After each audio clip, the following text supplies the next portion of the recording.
За сайн байцгаана уу.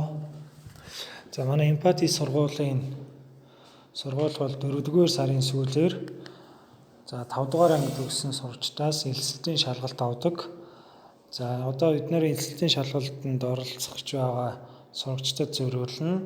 За өнгөрсөн жилийн элсэлтийн шалгалтын математикийн бодлогоудаас эхний 5 бодлогыг хэрхэн бодох талаар багш нь тайлбарлаж өгье.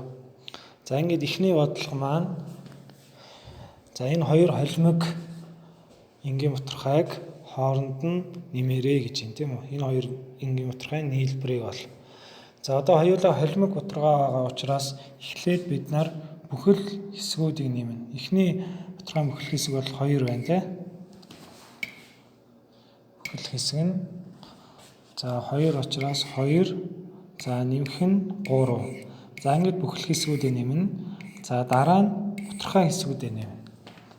За эхний моторхой хэсэг бол 4-ний 1 нэмэх нь 4-ний 3. За одоо тэнцүү.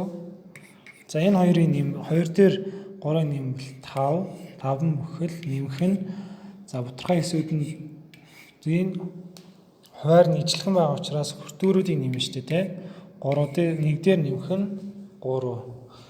За тэнцүү 5 дээр нэмэх нь 4-ний 4 болно. За 4-ний 4 гэдэг бол 1 бүтэн 1 моторхой 1 бүхэл гэсэн. Тэгэхээр 5 дээр нэмэх нь 1 буюу 6 бүхэл гарч байна. За ингээд манай бодлогын зөв хариу маань D байх нэ. За одоо 2-р бодлогыг бодъё. За 2-р бодлого маань энэ үйлдэлийг гүйцэтгэх гэж байна те.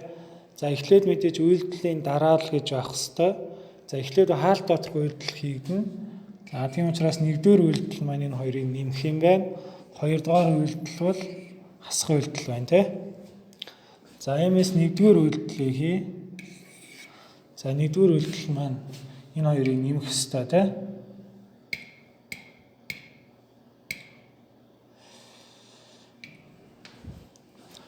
За энэ хоёр тооны нийлбэрийг олъё. За өөрөөр хэлбэл 496 дээр нэмэх нь 568.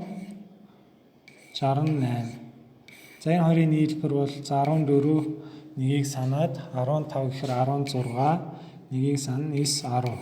За 1064 гарч байна. Одоо 2-р үйлдэлээ хий. За 2-р үйлдэл маань энэ хоёр моторхой 1217 гэсэн тооноос энэ хоёрын нийлбэр бол 1064 гарсан байгаа. За энэ хоёрыг хасах юм бол 7-оос 4-ийг хаслаа 3, 11-ээс 6 хасна 5. За энэ нэг үлдсэн ба тийм. Тэгэхээр 153. За иймээс зөв хариу маань 2-ын А байсан байна.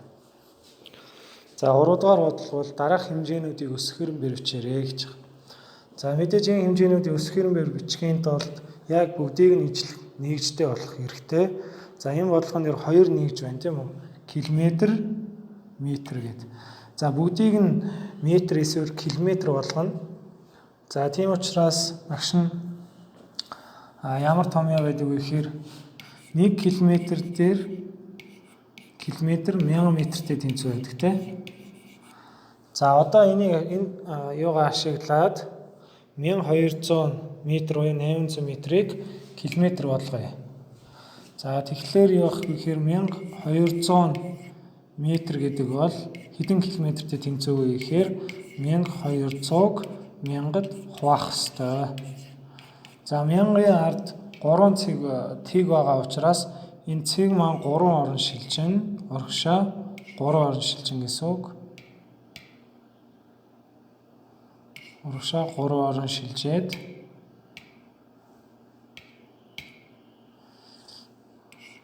за 1 2 3 орон шилжих ёстой тий.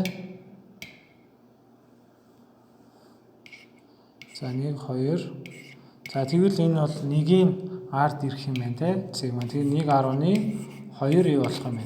Километр болох юм байна. За одоо 800 метрийг бас яг үнэтэй ижлэр км шилжүүлэх юм бол 800 1000 хуваах ёстой. За одоо эндээс 1000-аар 3 тэг байх учраас цэг маань урагшаа 3 орон шилжээд 8-ийн өмнө ирж байна те. Тэгвэл юу болох юм бэ? 0.8 км болох юм байна. За одоо бүгдийг багш нь километр болгосон учраас бичих юм бол эхнийх нь 2-1 гэдэг бол 0.5 км те. За 0.6 км байна. 0.6 км. За дараа 1200 м гэдэг бол сая 1.2 км гарсан байгаа. За 800 гэдэг бол 0.8 км. За тэгээд 1 км байгаа тий.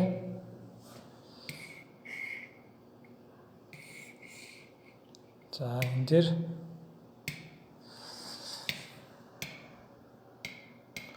за уцаагаа төвччихье.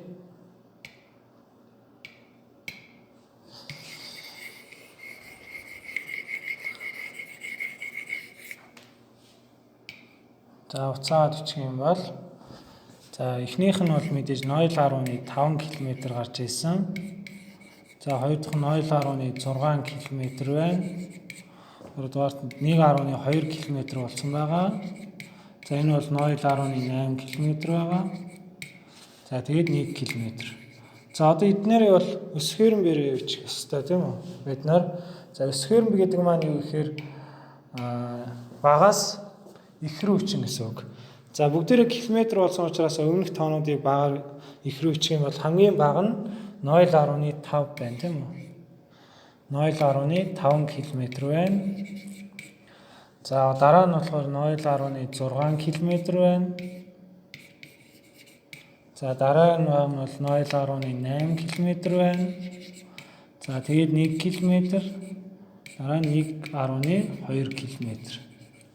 За эднэрийг бол өгсөн хэмжээгээр өгдсөн нэгжүүдээр бичих юм бол те эхний 0.5 гэдэг болохоор 2.1 км байгаа. За 0.6 бол 0.6-аар өгдсөн байна. За 0.8 км гэдэг бол 800 м гэж өгдсөн байгаа. За 1 км бол 1 км-ээр өгдсөн байна. 1.2 гэдэг бол 1200 м гэж өгдсөн. За тэгвэл энэ хариу маань аль хариу дээр байгаа вэ гэхээр D хариу маань зөв хариу байсан байна. За одоо дараагийн бодлого уршилжээ. За дөрөвдүгээр бодлого. За дараах үйлдэлийг гүйцэтгэрэй гэж. За өөрөөр хэлэх юм бол 7560-ыг 45 хуваах хэрэгтэй тий.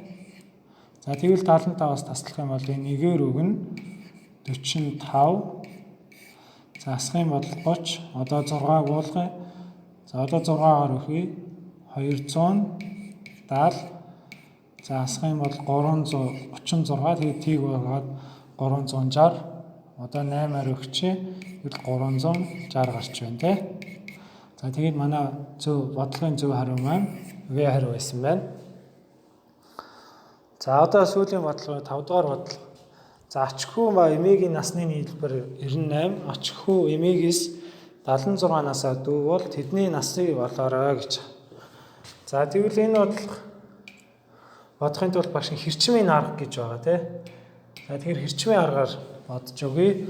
За бид нар бол ач хүү гэж хүн байна. Ач хүү. За дараа нь эмээ. За багш ач хүүгийн насыг ач хүүгийн насыг нэг хэрчмээр тэмдэглэж.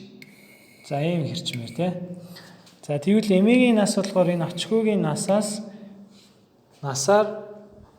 эмээ болохоор 76 насаар дүү гэсэн. Эмээгээс бол 76 насаар дүү гэхээр эмээ болохоор ач хүүгээс 76-аар их настай гэсэн үг шүү дээ тий. Тэгвэл энэ дээр би эмээгийн нас болохоор ач хүүгээс 76-аар илүү гэж авч болно. За ингээд энэ хоёрын одоо нийлбэр болохоор бодлогын үйлбэр ёсоор 98 гарах хэрэгтэй тий. За одоо би энэ бодлого ингээд хэрчмийн аргаар дүрсэлсэн бол одоо энэ үйлдэлийг эсрэгээр хийнэ. Тэгэхээр 98-аас 76-г яах вэ? Хасна. За ингээд 22 гарч байгаа. Одоо 2 ижил хэрчэн байгаа учраас багш нь 2 хуваагаад өгье. За ингээд 11. За хэний нас гарсан бэ гэхээр өөрөөр хэлбэл энэ хэрчэн маань ач хүүгийн насыг тэмдэглэсэн учраас ач хүү маань 11 настай. За энэ бас 11 болно. За эндээс юу гэсэн үг вэ? Ач хүү маань 11 настай юм байна. За харин эмээ болохоор 11 дээр 76-г нэмэн тийм үү? 76-г нэмэх ёстой. За ингээд 11 за нэмэх нь за 76 энэ бол 87 гарч байгаа тийм 87. За эндээс бид нар олох ёстой одоо ач хүү маань хэдэн настай байсан бэ?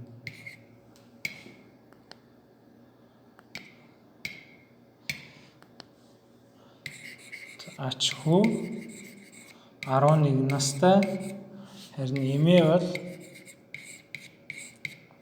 87 настай байсан байна. За энэ бодлогын зөв хариу маань үгүй хариу байсан байна.